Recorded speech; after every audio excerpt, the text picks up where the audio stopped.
आप देख रहे हैं न्यूज़ वन इंडिया। मैं हूं आपके साथ दीपिका ओझा। आज उत्तर प्रदेश की तस्वीर बदल रही है। यहाँ पर निवेश हो रहा है, अर्थव्यवस्था में एक बड़ा योगदान उत्तर प्रदेश दे रहा है और यही वजह है कि आज उत्तर प्रदेश में नए आयाम स्थापित करने के लिए तरह तरह के आयोजन हो रहे हैं। चाहे बात इन्वेस्टर समिट की हो या फिर अंतर्राष्ट्रीय पटल पर अपनी एक अलग पहचान दिलाने के लिए उत्तर प्रदेश में आयोजित यूपी इंटरनेशनल ट्रेड शो की बात हो। उत्तर प्रदेश में आयोजित होने वाला ये दूसरा संस्करण है इंटरनेशनल ट्रेड शो का, जो कि आयोजित किया जा रहा है इंडिया एक्सपो मार्ट में उत्तर प्रदेश सरकार की ओर से। और जिस तरह से इस ट्रेड शो को पहले संस्करण में बहुत अभूतपूर्व प्रेम मिला, इसके बाद दूसरे संस्करण का आयोजन हुआ और दूसरा संस्करण भी एक छत के नीचे, जहां पर कला, संस्कृति और विभिन्न सभ्यता का अनोखा संगम देखने को मिल रहा है। कुछ वैसा ही उत्साह इस संस्करण में भी देखने को मिल रहा है। क्योंकि भारत सरकार की ओर से जिस तरह से लक्ष्य रखा गया 2025 तक भारत की अर्थव्यवस्था को $5 ट्रिलियन इकोनॉमी का बनाने के लिए, और इसी में उत्तर प्रदेश सरकार की ओर से भी विकास के इंजन की तरह उत्तर प्रदेश को स्थापित करने के लिए $1 ट्रिलियन इकोनॉमी का योगदान देने का लक्ष्य रखा गया था। और ये आयोजन इस योगदान में मील का पत्थर साबित हो रहे हैं। आइए अब जानते हैं कि इस बार दूसरे संस्करण में यूपी इंटरनेशनल ट्रेड शो में क्या खास है। क्योंकि इस एक पटल के नीचे अंतर्राष्ट्रीय स्तर पर न सिर्फ उत्तर प्रदेश बल्कि अलग अलग कोने कोने से आए हुए व्यापारियों को अपनी एक अलग पहचान बनाने का खास मौका मिलेगा। देर न करते हुए चलिए आपको दिखाते हैं। फिल्मों का नाम जब भी आता है तो मन में सबसे पहला ख्याल मुंबई का आता है, लेकिन अब उत्तर प्रदेश में भी फिल्म सिटी का निर्माण हो रहा है। ये आप देख सकते हैं, फिल्म सिटी का भी यहाँ पर स्टॉल लगाया गया है और ये एक जरिया है यहाँ आने वाले लोगों को ये जानकारी देने का कि ग्रेटर नोएडा और अथॉरिटी की ओर से और सरकार की ओर से जो इस सपने को देखा जा रहा है उसे साकार करने के लिए क्या कुछ प्लानिंग है, तो इसे यहाँ पर दिखाया गया है। देखिए, आप देख सकते हैं the future of film making, किस तरह से आने वाले समय में नोएडा में फिल्म सिटी का निर्माण होने के बाद यहाँ पर फिल्म मेकिंग होगी। ओवरऑल जो पूरा विजन है वो यहाँ पर दिखाया जा रहा है कि किस तरह से इन चीज़ों का निर्माण हो रहा है। इस बार इंटरनेशनल ट्रेड शो में आपको कुछ और भी अनोखा देखने को मिलेगा।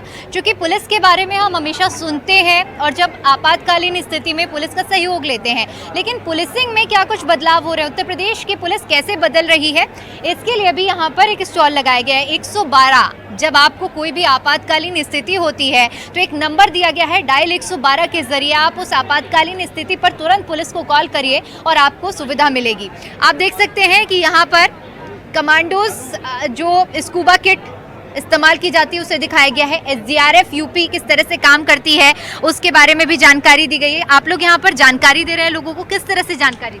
मैम 112 डायल कीजिएगा, जैसे कि पुलिस सर्विस भी जाती है, एम्बुलेंस सर्विस भी जाती है, फायर सर्विस भी जाती है, जिसमें भी किसी व्यक्ति को किसी भी तरह की हेल्प चाहिए वो 112 डायल कर सकता है। उसमें पुलिस सहायता भी पहुंचेगी आपके लिए।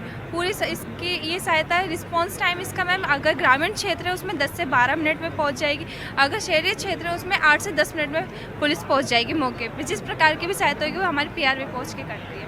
बिल्कुल, देखिए जिस तरह से अभी उन्होंने जानकारी दी कि यहाँ पर आने पर आपको डायल 112 की जानकारी मिलेगी। इसके अलावा आप भीड़ देखिए और अंदाज़ा लगाइए कि हर जगह आपको इतनी भीड़ नहीं देखने को मिलेगी, क्योंकि यातायात विभाग के ट्रैफिक पुलिस भी यहाँ पर मौजूद हैं जो कि जानकारी दे रहे हैं। आइए समझते हैं, यहाँ आने वाले लोगों को आप किस तरह से जागरूक कर रहे हैं, क्या जानकारियाँ दे रहे हैं? ये ट्रैफिक का हमारा एक क्या कहते हैं काउंटर बना हुआ है। आजकल जो सड़क दुर्घटनाओं को रोकने के लिए कुछ जो हम इलेक्ट्रॉनिक्स ले रखते हैं सामान को, उनके बारे में जानकारी, ताकि आप कैसे लोगों की जान बचा सकते हैं कि आपको रॉन्ग साइड नहीं चलना है, ओवर स्पीडिंग में नहीं चलना है, शराब पीकर वाहन नहीं चलाना है।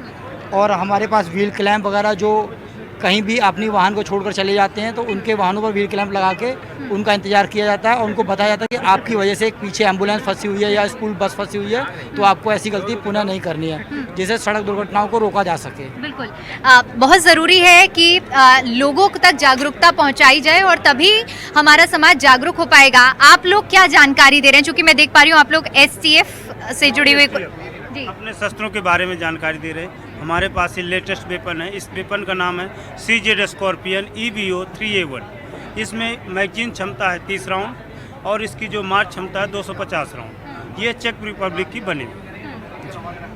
तो ये जो तमाम उपकरण हैं जो कि इस्तेमाल होते हैं, वैसे तो आप लोगों को देखने के लिए नहीं मिलेंगे, लेकिन यहाँ पर लगाए गए हैं और लोगों को जागरूक किया जा रहा है कि कैसे इनका इस्तेमाल होता है और किस तरह के उपकरण दिखते हैं। और यहाँ पर लोग भी बहुत मौजूद हैं, इनसे भी जानने का प्रयास करते हैं कि यहाँ आने के बाद, इन उपकरणों को देखने के बाद, पुलिसिंग व्यवस्था को देखने के बाद ये लोग कैसा महसूस कर रहे हैं, आप लोग कैसा महसूस कर रहे हैं और क्या जानकारियाँ मिली हैं?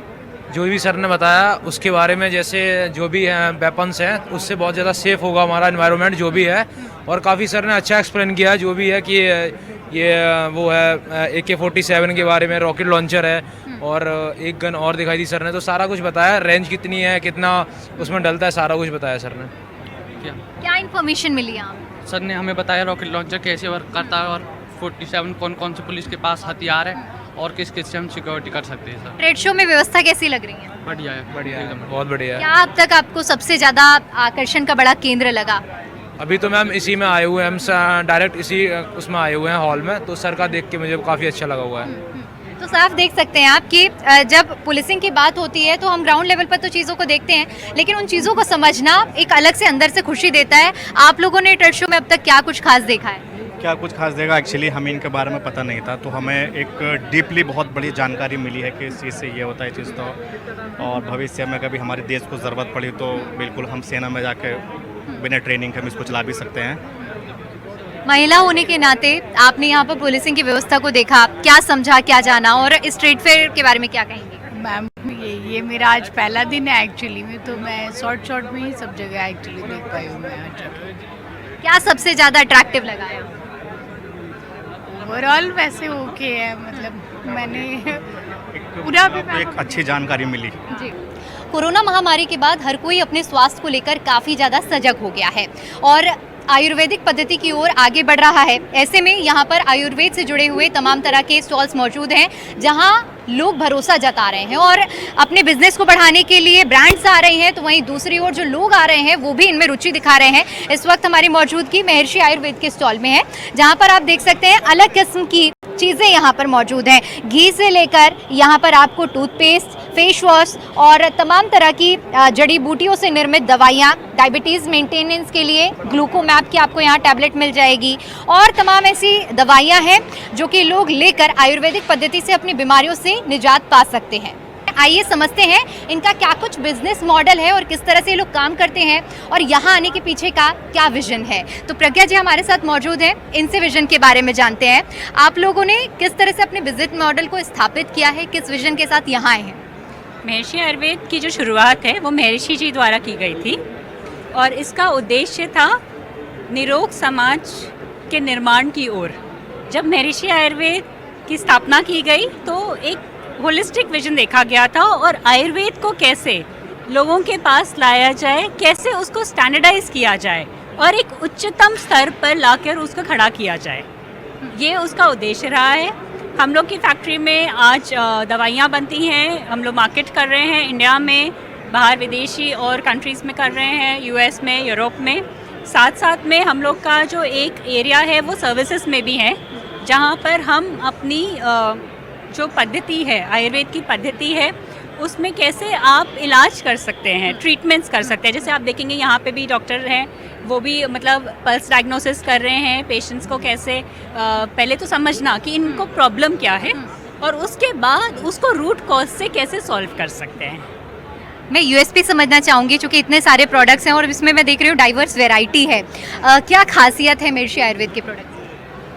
हमारी प्रोडक्ट रेंज काफ़ी बड़ी है, करीब 200 से 250 प्रोडक्ट्स हैं जो हम आज की डेट में बना रहे हैं, जिसमें से हमारे स्टार प्रोडक्ट्स जो एक मुख्य प्रोडक्ट जिसको कहा जाए महर्षि अमृत कलश है। और महर्षि अमृत कलश का उद्देश्य था कि पूरा किसी को जैसे एक अच्छे रसायन की तरह, पूर्ण रसायन की तरह, तो हम इसे सुपर रसायन की तरह कहते हैं। और ये प्रोडक्ट बनाया गया था कि जिसको लोग खाएं तो वो स्वस्थ रह सके। जैसे उत्तर प्रदेश सरकार की ओर से एक आप लोगों को प्लेटफॉर्म दिया गया है ताकि आप लोग अपनी पहचान और वैश्विक स्तर पर बना सकें। इस प्लेटफॉर्म के बारे में क्या कहेंगी, कैसे देख रहे हैं इसे?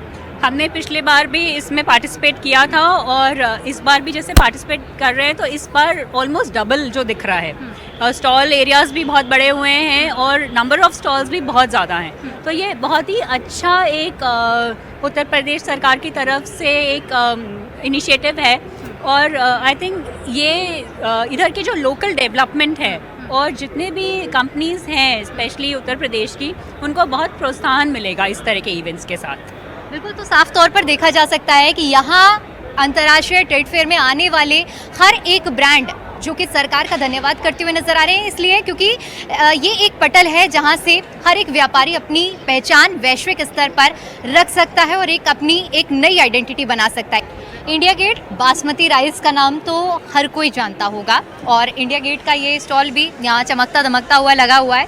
आइए लोगों से समझते हैं कि ये लोग यहाँ पर किस विजन के साथ यहाँ पर पहुँचे हुए हैं, क्या मोटो है यहाँ आने के पीछे आपका?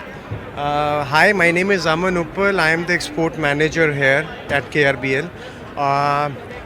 यहाँ पे था कि we have got a very good B2B platform here. We have got many buyers coming from abroad also. They are looking for the rice. वो चावल बासमती राइस का जैसे बाहर के देशों में बहुत डिमांड है, तो एक तो उसके लिए अच्छा हमें रिस्पांस मिला है। और साथ में अभी हमने पीछे नया बिरयानी मसाला भी लॉन्च किया है, if you can see. So it is ready to make Hyderabadi biryani masala. So just add this biryani masala into the rice and the biryani is ready to eat, you know. So एक ये बहुत अच्छा product जो कि अभी market में हमने launch किया है और बाहर के देशों से भी हमें बहुत अच्छा रिस्पॉन्स मिल रहा है इसका। ये बहुत सुंदर से आप सॉफ्ट टॉयज देख रहे होंगे, जितने खूबसूरत ये कैमरे में देखने में लग रहे हैं उतने ही असलियत में ये खूबसूरत और हल्के हैं। यानी कि कोई अगर छोटा बच्चा इन्हें लेकर खेलता है तो मुझे नहीं लगता कि कोई नुकसान होगा। और बहुत वैरायटी है यहाँ पर सॉफ्ट टॉयज़ की। आयुष अग्रवाल जी हैं जो कि लकड़ी के खिलौने बनाने का काम करते हैं, बनारस से आए हैं आप। कितने सुंदर सुंदर खिलौने कैसे बनाते हैं आप लोग? अकेले जैसे लकड़ी आती है, लकड़ी काट के रंग कर बनाते हैं हम लोग, उसके डीको करते हैं, फिर पेंट करते हैं, फिर पॉलिश करते हैं, फिर सुखवा के फिर डब्बा में रख के जाते हैं। यहाँ आए हैं, क्या उम्मीदें लेकर आए हैं? उम्मीद है कि ग्राहक और आएंगे, प्रचार होगा इसका, इसीलिए यहाँ आए हैं। अभी तक कुछ फ़ायदा लगा? भाई तो नहीं है, कल देखिए क्या होता है। बच्चों से लेकर बड़ों तक के लिए यहाँ हर एक वैरायटी उपलब्ध है। और ऐसे में आप देखेंगे स्ट्रीट फेयर में एक मुझे बहुत अनोखी सी चीज़ देखने को मिली है, ये टैलेंट पजल। आइए समझते हैं कि ये टैलेंट पजल है क्या और यहाँ आने के पीछे क्या मकसद है। मैडम ये टॉयज़ हैं बच्चों के लिए, क्रिएटिविटी गेम है। बच्चे अपने माइंड से कोई भी डिज़ाइन बना सकते हैं, कोई भी टॉयज़ बना सकते हैं। अभी देखो जैसे हमने एक छोटा सा घर बनाया, एक इंजन से चलता है, ये पूरा सिस्टम वर्क करता है, ठीक है। वो कैसे करता है अब इधर देखें, हम दिखाते हैं एक चीज़। जैसे एक ये टॉयज़ बनाया, कोई भी गेम बनाया, ये एक इंजन है, एक बैटरी से चलेगा, ठीक है, एक सेल से इंजन ऑन करेंगे, ये कनेक्टिविटी गेम है, कहीं भी कनेक्ट करेंगे तो वहीं से पूरा वो सिस्टम वर्क करता है। जैसा कि शुरू में ही हमने जिक्र किया कि आपको इस ट्रेड फेयर के अंदर एक छत के नीचे अलग अलग चीज़ों की वैरायटी देखने को मिलेगी और इसी में से एक यहाँ पर ट्विनटेक की ओर से अपना एक स्टॉल लगाया गया है। और इस स्टॉल में आप देख सकते हैं कि ऑटोमोबाइल क्षेत्र से जुड़ी हुई आपको तमाम वो चीज़ें मिल जाएंगी जो हर एक गाड़ी या बाइक चलाने वाले या ऑटोमोबाइल क्षेत्र में इस्तेमाल होती हैं। मैं आपसे समझना चाहूँगी कि पिछले साल भी आप जिस तरह से आपने बताया कि आप आए थे, इस बार भी आप आए हैं, सबसे पहले तो यहाँ का समझना चाहूँगी कि क्या आउटकम आपको मिल पा रहा है? देखिए मैडम, लास्ट ईयर भी हमने लगाया था और ये यूपी इंटरनेशनल ट्रेड फेयर जो योगी जी ने मुहिम चालू करी थी, ये सेकंड एडिशन है। मैं समझता हूँ फर्स्ट एडिशन के मुकाबले में सेकंड एडिशन में बहुत ज़्यादा इम्प्रूवमेंट मुझे दिखाई दे रही है और क्राउड भी अच्छा आया है और पोटेंशियल क्राउड आया है। एक तो ये होता है कि ऐसे ही आगे घूमने के लिए, बट पोटेंशियल क्राउड आया है। और यहाँ B2B, अगर हम B2B में बात करें तो मुझे नहीं लगता ग्रेटर नोएडा या NCR, नोएडा, बुलंदशहर, सिकंदराबाद सभी इंडस्ट्रियलिस्ट यहाँ पे विजिट करने के लिए आए हैं। तो B2B का भी बहुत बड़ा स्कोप हमें दिखाई दिया है और B2C में तो बहुत बड़ा योगदान है कि पूरा मेरे ख्याल से इतनी वैरायटी, इतने एग्जिबिटर्स पार्टिसिपेट कर रहे हैं कि अच्छा क्राउड और बड़ा आनंद आ रहा है। ऐसे शोज़ चलते रहें। बहुत सकारात्मक सोच है आपकी। थोड़ा प्रोडक्ट्स के बारे में बात कर लेते हैं। आपके USP क्या है और सबसे खास क्या है आपके प्रोडक्ट में, क्या बातें? देखिए मैडम, हमारा जो मेन USP है, हमारा है इन सीटू रिपेयर। कोई भी मेंटेनेंस का प्रोडक्ट आता है इंडस्ट्रियल मशीन मेंटेनेंस के अंदर, उसको क्विकली रिपेयर किया जा सकता है। इसमें चाहे रस्ट रिमूविंग के लिए हो गए, इलेक्ट्रिकल मेंटेनेंस हो गया, मैकेनिकल मेंटेनेंस हो गया, या इंजेक्शन मोल्डिंग के प्रोडक्ट्स हो गए, तो इन सीटू रिपेयर हमारी ये क्वालिटी होती है। प्लस हमारी जो सर्विसेज हैं, प्रोडक्ट बहुत लोग बना रहे हैं, क्वालिटी सभी दे रहे हैं आज के टाइम में, लेकिन जो सर्विस होती है मेन उसके ऊपर बात आती है। तो हमारी सर्विसेज नंबर 1 है पूरे ग्रेटर नोएडा के अंदर सारी इंडस्ट्रीज़ को जितना हम दे रहे हैं, और पैन इंडिया पे भी हम पूरा प्रमोट कर रहे हैं कि हमारी सर्विस और बेटर हो सके। तो एक छत के नीचे हर एक चीज़ का समीकरण और इकट्ठा होकर मिलना बहुत मुश्किल होता है। जैसे कि हमने तमाम चीज़ों को ये बारे में आपको दिखाया, अब हम कुछ आपको कपड़ों की वैरायटी के बारे में भी दिखा देते हैं। और इसमें कहते हैं ना कि कपड़ों में थोड़ी सी गार्निशिंग कर दो, खाने में थोड़ी सी गार्निशिंग कर दो तो टेस्ट कुछ अलग आता है। इसी तरह द वीवर शॉप में इस वक्त हम मौजूद हैं और इनके विजन को समझते हैं कि ये किस तरह से गार्निशिंग करके एक आम से कपड़े को खास बना देती हैं। Thank you so much Deepika ji. I am the founder of the weaver shop, और जैसा कि मैंने आपको बताया है, मैं इंडिया की अलग अलग रिच हेरिटेज, कल्चरल, ट्रेडिशनल चीज़ों को थोड़ा सा मॉडर्निटी के साथ इन्फ्यूज़ करके उसको रिवाइव करने की कोशिश कर रही हूँ। और मेरा मेजरली प्लेटफॉर्म ऑनलाइन है, जिसमें कि मैं इंडिया के अलावा मैं यूपी का स्पेशली आपको, क्योंकि यूपी ट्रेड शो है, इसमें मैं बनारसी वीव के बारे में बताऊंगी कि बनारसी है इसमें वर्क, और लखनवी काम है, और बरेली आर्ट है जो कि मेरे पीछे है, और I am wearing the Bareilly art. तो काइंड ऑफ मैं बरेली यूपी इंटरनेशनल शो के इसमें हिस्सा लेते हुए, एक तो मुझे बहुत बहुत धन्यवाद मोदी जी का, योगी जी का, उन्होंने इस तरह के शो का आयोजन किया। और बाकी बहुत अच्छा रेस्पॉन्स रहा है, मुझे B2B बायर्स मिले हैं इसमें, और प्रमोशनल के लिए भी हाँ फुटबॉल बहुत अच्छा रहा है लोगों का। अब नया ट्रेंड जो आजकल आदमी दिवाली पे मिठाई के लिए जाता है, उस मिठाई के लिए हेल्थ कॉन्शियस के लिए वो मिठाई ना खा के हमने उनके लिए लड्डू कैंडल्स, ये कुछ आपको असली लड्डू लगेंगे। और देखिए इमरती और गुजिया कैंडल्स बना दी कि आदमी अपनी हेल्थ को ना देख के खाली इसका एहसास लेके अपना काम करे। अच्छा, सरकार से क्या उम्मीदें रही, क्योंकि आप लोगों को ये प्लेटफॉर्म दिया गया है? नहीं, सरकार का काम है एक प्लेटफॉर्म बना के देना, और बड़ा ज़बरदस्त प्लेटफॉर्म है। हमें बिल्कुल उम्मीद नहीं थी कि इतना रश होगा, इतना क्राउड होगा। सरकार ने अपना काम किया, अब ये हमारा काम है सरकार का धन्यवाद देना कि उन्होंने ये सब दिया। ये साड़ियाँ आप देख रहे हैं, ये खुद महिलाओं की ओर से बनाई गई है। स्वयं सहायता समूह जिस तरह से सरकार की ओर से महिलाओं के सशक्तिकरण के लिए शुरू किया गया था, आज उसी की एक बानगी हम यहाँ पर देख पा रहे हैं। कहाँ से आई हैं आप? हम शेरन खुर्द है हमारा गांव का नाम, और ललितपुर जिला है, ब्लॉक है हमारा है जखौरा, वहीं से आए हैं। ये समूह की बदौलत है कि हम यहाँ तक आए साड़ी बेचने। तो ये हमारा 10 दीदी मिलकर बनाती, हमारे गांव में 8-10 लूम लगे, ये लकड़ी वाले, उसी से हम बनाते। ये खुद ही बना, इसमें ये जरी है, ये बूटी वाला काम है, और ये अड्डा वाला काम है। तो हम मिलके बनाते हैं, अपना अपना लूम पे खुद ही अपने हाथों से बनाते हैं। ये महिला, मुझे लगता है अचार बेचने का आपका यहाँ पर स्टॉल लगाया हुआ है।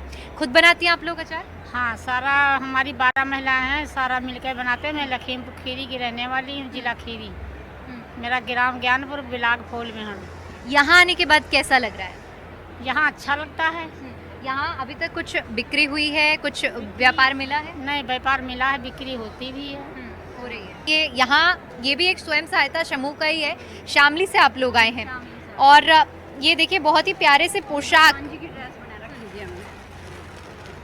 बनाने का काम ये लोग करते। कितने लोगों ने मिलकर ये काम शुरू किया है? 10 महिलाओं ने समूह बनाया, और उससे मतलब 10 महिलाओं ने ये काम शुरू किया। इसी से हमारी रोजी मतलब आजीविका चल रही।